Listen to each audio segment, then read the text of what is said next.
Whoa! We've reached 10 subscribers. Yahoo! Woohoo! Some people say it's not that much, but 10 people hearing me speak and voluntarily pressing subscribe? That's so insane to me. My biggest obstacle was something terrifying. I had to listen to my own voice. Hello XD. That's when I realized if I want to keep going, I need to learn how to tolerate myself. So naturally, I made software to torture myself. And after like a month, I finally had a video ready to post. But pressing the post button, it was surprisingly hard.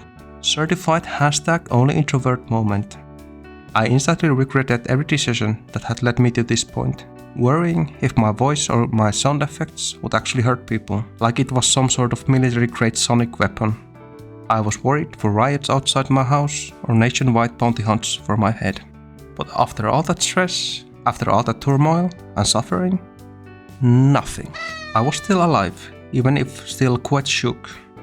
Overall, over 500 views, 6 genuinely nice comments. That was like 497 views more than I was expecting. A blooming success. Was this what becoming viral feels like? Is this a beginning of a downward spiral as I fuel my cloud addiction? And you can fuel it even further by subscribing and hitting that bell icon.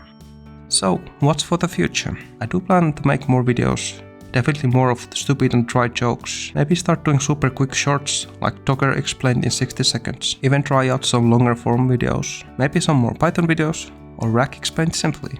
I also want to improve on a few things, such as explaining things, making things clearer, working on my pacing, developing my voice faster, becoming better at coding.